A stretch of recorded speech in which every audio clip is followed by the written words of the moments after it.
Halo football fans, kembali lagi dalam program Football is Me, bahas isu sepak bola dalam dan luar negeri. Nah, seperti biasa, gua nggak bosan-bosan mau ngingetin ke lo semua, baik yang sudah sering nonton channel gue ataupun yang baru mengunjungi channel gue, silakan di-subscribe dan jangan lupa aktifkan tombol notifikasinya. Nah, di episode kali ini gua mau bahas dua laga pembuka Piala Presiden tahun 2025, yaitu di mana juara back to back Liga Indonesia Persib Bandung menghadapi Port FC, dan yang satunya lagi pertandingan antara Oxford United menghadapi Indonesia All Star. Nah, gua mau mulai pembahasan dari pertandingan yang kedua dulu ya, yaitu Oxford melawan Indonesia All Star. Karena jujur gua nggak terlalu banyak catatan di pertandingan kali ini. Gue lebih cenderung menikmati sembari gue penasaran gimana gaya permainan oleh Romeni dan Marcelino atau Marceng ketika mereka berdua bermain di Oxford. Nah, kalau gue lihat dari sepanjang 90 menit pertandingan, sebenarnya Oxford ini, ya sorry to say, kalau mungkin banyak lo yang gak setuju dengan gue, tapi gue bilang dia tim yang gak terlalu istimewa ya. Iya, kenapa nggak terlalu istimewa ya? Karena kita lihat ya, musim ini terakhir ini dia berada di posisi ke-17 di Liga 2 Inggris. Iya, gue tahu kompetisi yang sulit, kompetisi yang berat. Tapi gini, maksud gue kenapa tidak terlalu istimewa? Karena memang ya sudah sawayahna ya, kalau kata orang Sunda mah, cara bermain mereka seperti itu. Ya memang kalau dibanding dengan kualitas liga kita, apalagi pemain-pemain kita, ya tentu masih jauh ya.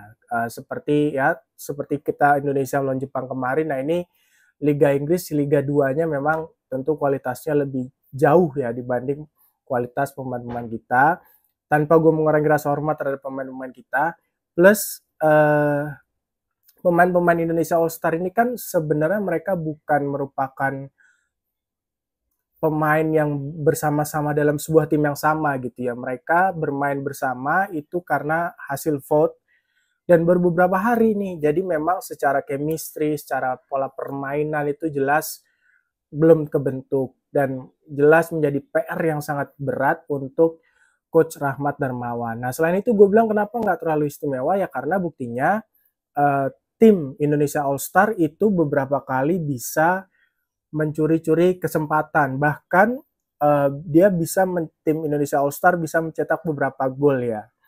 Nah, ini kan artinya lini pertahanan dari Oxford United itu ya memang tidak sebagus itu. Artinya masih banyak celah-celah, bahkan golnya dia yang pertama itu kan jelas ya blunder dari backnya, kemudian gol kedua juga sama gitu ya. Artinya ya gue bilang makanya tadi nggak terlalu istimewa gitu ya. Tapi memang kembali kalau dibanding kualitas pemain kita itu masih jauh. Nah, tapi di sini yang gue apresiasi adalah ada beberapa pemain Indonesia All Star itu yang berhasil mencuri perhatian.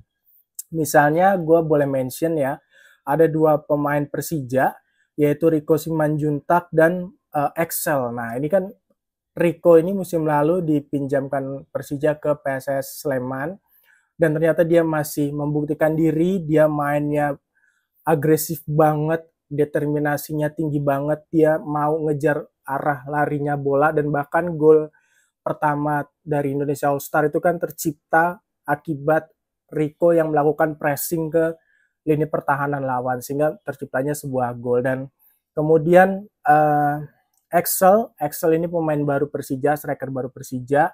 Ya, dia juga bisa membuktikan dia punya penempatan atau positioning yang cukup bagus sehingga dia bisa mengambil heading di tengah back-back Oxford yang secara postur jelas jauh lebih tinggi. Bahkan dalam beberapa scene itu gue lihat tingginya Excel itu hanya sebahunya tingginya back-back pemain Oxford. Nah, itu dia, makanya artinya gue tanpa mengurangi rasa respect gue ke pemain-pemain lain, tapi menurut gue dua pemain itu cukup menjanjikan penampilannya, cukup meyakinkan, cukup impresif, dan ketika Excel masukkan di babak kedua, yaitu dia bisa bawa warna baru untuk Indonesia All Star.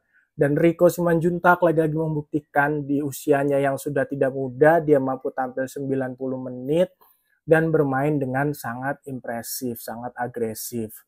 Nah, kemudian kalau kita lihat, kalau gue lihat dari gaya permainan Oxford ini memang jelas di situ terlihat striker-striker mereka itu banyak sekali dimanjakan oleh umpan-umpan silang maupun umpan-umpan terupas gitu ya, termasuk Ole itu sendiri. Beberapa kali meskipun tidak mencetak gol, jadi memang gue mengamati gaya permainan Ole itu betul-betul dimanjakan. Nah, memang seharusnya ketika bermain di timnas ya memang Ole harus mendapatkan banyak peluang-peluang seperti itu, banyak umpan-umpan bagus supaya kansnya dia untuk mencetak gol itu lebih banyak. Nah, kita tahu Ole meskipun dia baru 3 match dia sudah cetak 3 gol. Nah, makanya dengan semakin banyak peluang yang dia peroleh, maka semakin besar peluang untuk mencetak gol karena ini pemain ini insting naluri golnya tajam banget. Jadi meskipun tidak cetak gol di match ini, dia bisa membuktikan bahwa permainannya cukup bagus. Kemudian Marcelino juga di awal-awal masuk sempat bawa permainan sendiri, walaupun memang ini kan berbeda ya. Ketika dia bermain di Oxford, itu mereka kan lebih mengandalkan kolektivitas permainan. Jadi memang kualitas-kualitas individu itu tidak terlalu ditonjolkan atau dilihat dari segi permainannya. Jadi gue lagi-lagi gue tidak pernah melihat hasilnya, gue melihat bagaimana cara mereka bermain, proses mereka bermain, dan itulah yang gue bahas di video-video gue. Mungkin lo berbeda, nggak masalah, lo tulis di kolom komentar. Nah itu pertandingan yang pertama. Nah kita masuk ke pertandingan yang kedua. Nah ini gue cukup banyak bahasan gue. Jadi Persib melawan Port FC. Nah kalau kita lihat dari skema permainan, Persib itu main dengan formasi 4-4-2. Di mana kipernya dipercaya oleh Teja, kemudian di back kanan ada Zalnando, kemudian di tengah ada Hamra dan Jupe, lalu sebelah kiri ada pemain baru Dewangga. Kemudian di sektor sayap kanan ada Sadil, di tengah ini ada double pivot ya, Luciano dan Klok, plus di sebelah kiri ada pemain muda Zulkifli, dan di depan ada duet Baros dan William. Nah, gue ngelihat ketika di awal pertandingan, ini Persib ini sudah menerapkan skema high pressing dan counter attack. Nah ini sebenarnya bagus ya, karena itu meminimalisir peluang-peluang lawan untuk mengkreasikan atau membuild up serangan. Nah tapi di sisi lain ternyata justru Port FC ini nggak mau main buru-buru, gue lihat ya. Mereka di awal-awal tuh tenang dulu, baca pola permainan dulu, dan terkesan lebih menunggu. Nah, garis pertahanannya juga rendah banget, dan ini tentu sangat menyulitkan pemain-pemain Persib untuk membuka atau kalau istilahnya Bung Aryo itu mengcrack lini pertahanannya. Jadi cukup menyulitkan, dan ternyata terbukti kan Persib tidak mampu untuk membuka rapatnya pertahanan dari Port FC.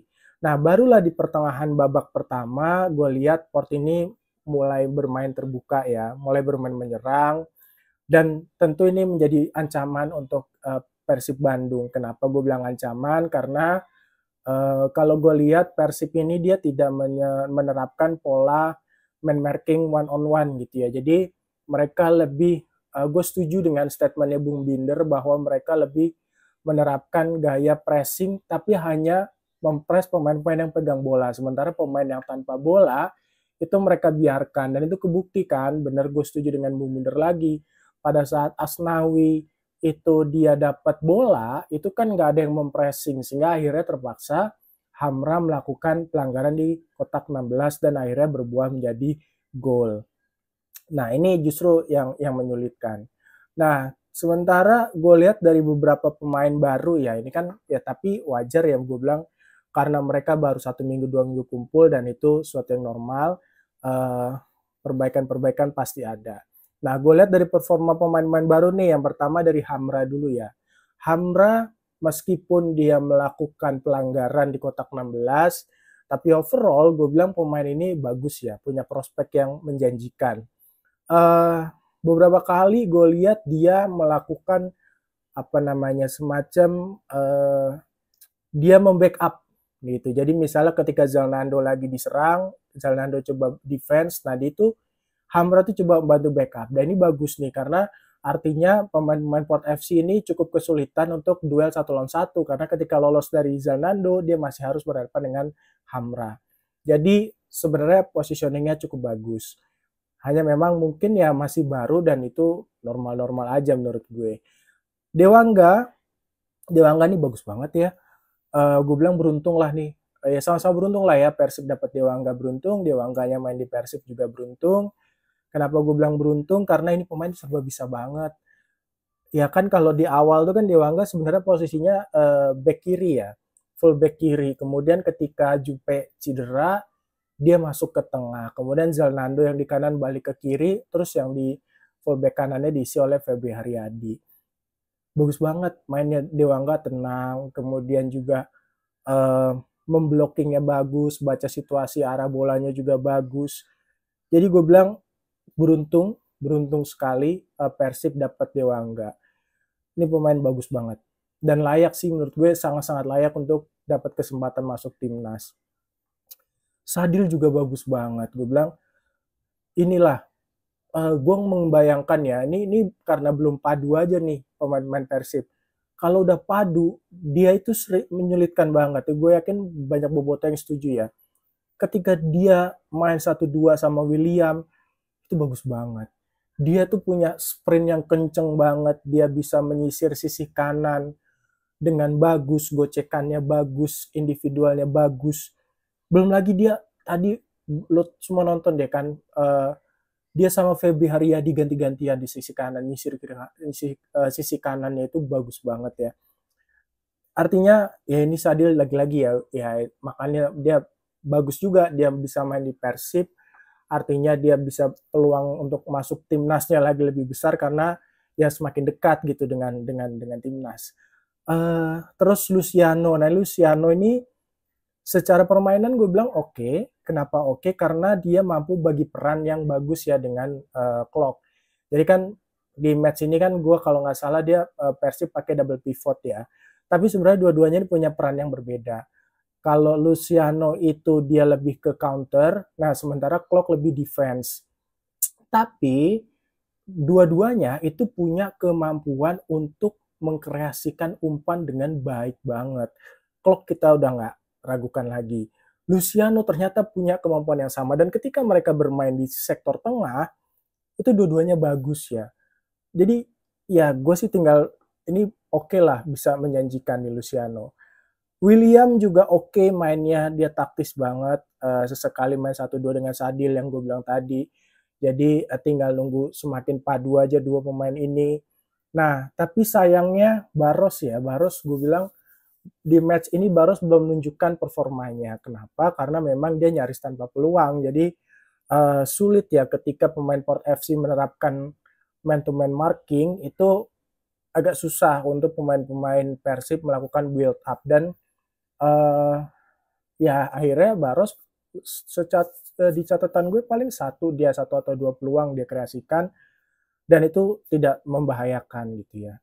Berguinho ini memang secara individu kualitasnya udah bagus banget, kita nggak raguin lagi, hanya memang belum nyetel gitu. Intinya semua pemain Persib ini, pemain-pemain baru ini gue bilang di match ini cukup menjanjikan penampilannya, hanya memang mereka ini belum nyetel aja dan itu normal. Jadi lo bobotoh nggak usah khawatir karena di match ini mereka belum padu aja gue bilangnya, tinggal tunggu waktu. Nah, tapi di balik pemain-pemain baru itu ada dua nama yang menurut gue sangat-sangat mencuri perhatian. Yang pertama jelas ada nama Zulkifli, anak muda main di sektor kiri, di sayap kiri, mainnya agresif banget. Jelas Zulkifli di situ dia ciptain 2 peluang kalau gue nggak salah. Dan dia benar-benar pengen buktiin bahwa dia bisa dan mampu menjadi pesaingnya Etam maupun pemain-pemain lain ya di situ di seksi kiri. Jadi ini jelas ini menyenangkan untuk Hodak karena artinya dia punya banyak pilihan. Dan sesuai dengan yang disampaikan oleh Binder gitu ya. Ini tinggal nunggu konsistensinya aja nih. Kadang banyak pemain muda ketika preseason mainnya bagus, tapi justru ketika di kompetisi full itu banyak yang tidak konsisten mainnya, akhirnya drop, akhirnya performanya layu sebelum berkembang. Dan ini mudah-mudahan Zulkifli tidak seperti itu. Dan yang berikutnya lagi ada Febri Haryadi. Febri Haryadi ini unik ya, dia sebenarnya dipasang di fullback kanan dia nih. Pada saat masuk menggantikan Jupe, agak aneh memang pas gue lihat, tapi oh ternyata dia main di fullback kanan dan ternyata nyetel banget. Larinya kenceng, determinasinya tinggi, artinya ini dia bisa ganti-gantian ya Mas Sadil, di mana kala misalnya Sadil yang agak mundur kemudian Febrinya maju atau sebaliknya. Jadi bagus nih gue bilang Zulkifli dan Febri ini menjadi dua pemain yang cukup menarik perhatian gue. Nah, kemudian di partai selanjutnya kan Persib akan melawan Dewa ya. Nah, gue bilang ada beberapa perbaikan mungkin ya yang bisa dilakukan oleh Coach Boyan Hodak. Yang pertama tentu terkait transisi negatifnya. Transisi negatif Persib ini gue bilang masih cukup lambat, sehingga banyak ketika mereka asik menyerang, banyak ruang-ruang kosong di belakang, di tengah, sehingga mampu dieksploitasi oleh lawan. Nah, kemudian yang berikutnya lini pertahanan tadi yang gue bilang masih belum padu, belum dapat chemistry-nya. Untungnya ada kiper Teja Pakualam, ini gue bilang bagus juga permainannya, beberapa peluang bisa dia cegah. Kemudian final pass-nya juga, final pass juga masih perlu diperbaiki, ada beberapa kesalahan-kesalahan yang justru itu dilakukan di sepertiga pertahanan lawan, dan ini harusnya sih bisa diperbaiki ya oleh pemain Persib. Nah, yang berikutnya adalah di pertandingan kali ini karena belum padu, jadi terlihatnya masih banyak pemain-pemain yang mengandalkan skill individu gitu ya. Jadi permainan kolektivitasnya itu belum kelihatan. Nah, memang ini gua rasa sih ya itulah pentingnya preseason. Anggaplah Piala Presiden ini sebagai preseason ya walaupun hadiahnya besar, tapi justru menurut gue yang penting adalah Boyan Hodak mampu menemukan performa terbaik timnya. Setiap pemain mampu membuktikan kapasitasnya bahwa mereka layak untuk masuk ke skuad utama. Dan nanti ketika chemistry-nya sudah kebentuk, gue yakin yang skill-skill individu ini bakalan berkurang ya, karena mereka akhirnya bermainnya secara kolektif. Dan tadi yang gue bilang Baros hampir sama sekali nggak dapat support. Dimas Derajat juga sama, tadi ya belum nyetel, dia kan masuk ditandemin nama Berguinho, ya masih belum nemu gitu. Jadi bola-bola umpan-umpan yang dikasih Berguinho itu bukan bola-bola yang memang kesukaan atau apa yang biasa dimakan dalam tanda kutip oleh Dimas Derajat untuk dieksekusi menjadi sebuah gol. Oke, itu dulu ulasan gue terhadap dua pertandingan pembuka Piala Presiden hari ini. Seperti biasa, kalau lo punya pertanyaan, tanggapan, kritik, atau saran, lo bisa tulis di kolom komentar. Pamit undur diri dulu, sampai ketemu lagi di video berikutnya. Bye.